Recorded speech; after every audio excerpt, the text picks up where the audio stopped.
presented by Dr. Pepper as the Dallas Cowboys take down the New York Jets 30-10 from AT&T Stadium. Their 9th straight home win, their first win over the Jets since 2007, and more importantly, a 2-0 start to the 2023 regular season, their first 2-0 start since 2019. Welcome into the Star in Frisco, everybody. We're here with Barry Church, Isaiah Stanback, Nate Newton. I'm Kyle Youmans, breaking down the Cowboys' 20-point win at home. It was dominant from the defense again in Arlington. And hey, Dallas 70, the city of New York 10 over the first 2 weeks of the season. 70-10, they've outscored their first two opponents, and it really starts with the defensive side. Oh, without a doubt, it starts with the defense. I mean, this is another dominating performance from the Dallas Cowboys, led by their main guy, Micah Parsons. I mean, when you're able to get after the quarterback the way these guys can, it makes the offensive side of the football null and void. I mean, you look at what they were doing to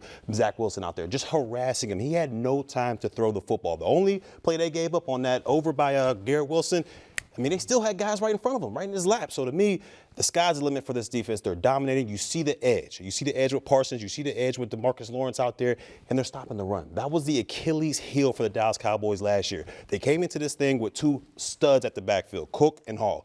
Held them to 64 yards. I mean, that to me, that's a performance that's noteworthy. And his defense, they're leading the charge well. Yeah, that was their SAT, and they passed it with flying colors. I mean, they wanted to know, can you stop the run against the New York Jets offense that obviously had two dogs, and they did so. So kudos on that point. But one of the things I want to point out, they only allowed 215 yards total offense to the Jets. And then offensively, what do we always say that Coach McCarthy wants to do? He wants to play keep away. Well, he did so. Won the time of possession game, 42 minutes to 17 minutes. Wow. Like, are you kidding me? Unheard of. There's nothing that you can do offensively for the Jets to overcome that diverse of a. I mean, man, 42. I don't even know what to say. That's crazy. That's crazy. I've never heard that words, stat. right? Yeah, I've never seen that before. Okay, you lost words. What can I say? I can't add anything on to that. Michael Parsons had a hell of a day. Osa had a hell of a day.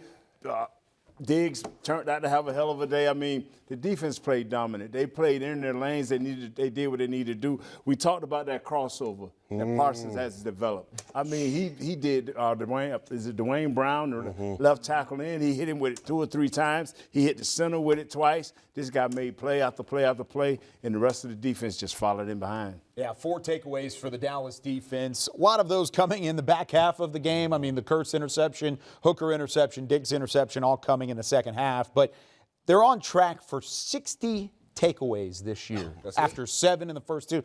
That's what they've got, 60 takeaways. They've led the league in the 30s the last 2 years. So, I mean, they've done everything they've needed to. But, Nate, you talked about it. The defensive front sets the tone. Yes. But they set the tone in a different way today by stopping the run. They only had the 3 sacks, 2 for Micah Parsons and then the 1 early on as well. That's it. That's all they had in terms of sacks. But what has this defense shown you about shoring up the spots that were a bit of a problem spot last year? And like we talked before, Jonathan Hankins has been doing a good job of leading right here. But Osa has been the biggest improvement. He's shooting the gap, not only shooting the gap, but he's reading as he's shooting the gap, so he's going into the right gaps. And your linebackers are coming down here. Leighton Van Der Esch is coming down here. What's the new guy? Clark. They're coming down here, and they're not missing tackles. That is the great thing about this team. They're tackling well, they're playing as a unit, and everybody's staying in their lane, stopping the run so they can eat, so Michael Parsons can eat. We talked about it earlier, obviously in the pregame show. You know, Michael Parsons just creating mismatches, and Dan Quinn's putting these guys in position to be successful. It's hard to stop when you have all these guys lining up, and the fact that you're lining up these matchups one-on-one. You talked about the jab step. I think I saw Myles Garrett doing it last week. We came up and crossing him over. I think Michael Parsons might have saw that film because he hit him with the Anthony Hardaway, and then just simply just sauced him up, right? But when you're out there and you have 5-on-5. Name an offense in this league that can defend or guard against this defense of 5-on-5. You can't. And if you have 6-on-5, well, you're going to spend 2 guys on Micah Parsons. That still makes you 1-on-1 with everybody else. So it makes it very difficult, especially when you have Gilmore taking the ball away and you have Diggs taking the ball away as well on the outside. Oh, and if you want to throw it over the top, there's a hooker back there too. As well. I mean, when you look at this defense, the one thing that also stuck out to me is when you talk about the money down, that's 3rd down. This defense held the Jets to 1 for 10. 1 for 10 on 3rd down. When you could do that, I mean, the sky's the limit. The offense gets the ball right back. I mean, it's going to be tough to beat this squad because we understand how they rush the quarterback and how they can stop the run. Where's the chink in their armor? Last year it was stopping the run. This year, I have no idea. And what is so different early this year is 41 minutes the offense held the ball. Yeah. 41 minutes. Like you said, Isaiah, 17 minutes the Jets had to play.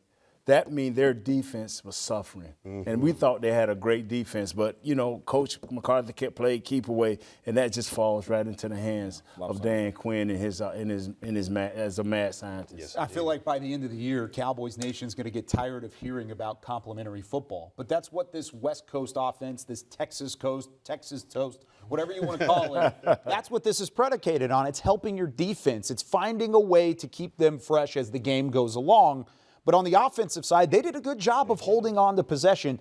A couple times where they probably could have finished inside the 10-yard line, struggled to finally finish drives in the red zone. If you had one knock on the game today, I think that's probably it. But they took care of the football. They took time off the clock. They ran the ball effectively, and Dak Prescott was throwing it around the yard. Yeah, he was cool, calm, and collected pretty much the entire game. I think he has a full confidence in this offense. But I tell you what, when you talk about a guy stepping up, look at CeeDee Lamb out there. Last year, this was a slow start for him. The first, I think, 5 or 6 games, he wasn't even above 100 yards. Now he's taking that number 1 role, and he's taking it and running with it. I mean, look, Cooks is out.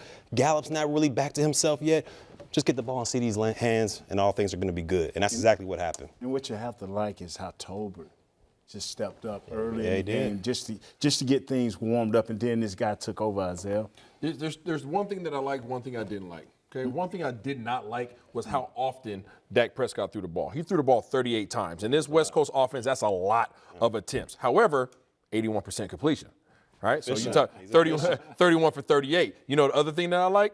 Let's go ahead and go to the fact that they had 81 plays on offense. Oh, my goodness. Are you kidding me? So you talk about the 42 minutes of time of possession. You got 81 plays, and you got your quarterback throwing for 81%.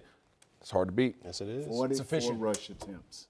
44 rush attempts for 134 yards. The average wasn't great, but the time of possession, how they was, you know what we liked about that is how quick they was getting to the line of scrimmage and they slowing down. That's why you get 81 plays. Dak scanning to see what's happening.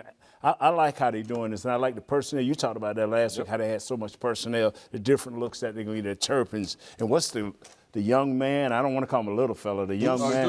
Dudes. Yeah, that grown young man. You know what I'm saying? So, hey, this thing is rocking.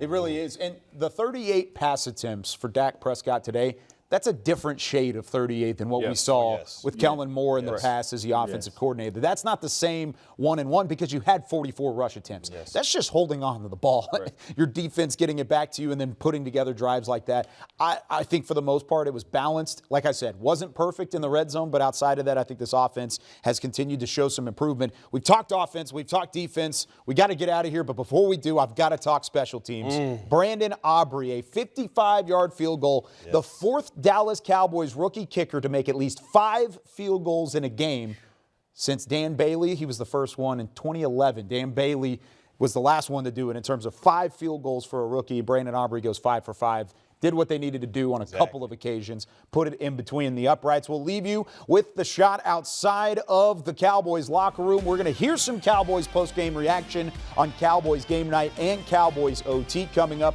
in just a little bit. Here are the final stats. The Cowboys dominant on the defensive side of the football in a 30-10 win over the New York Jets. It's a W in Arlington. The Cowboys 2-0 to start the 2023 season. And that's it for the First Word, presented by Dr. Pepper.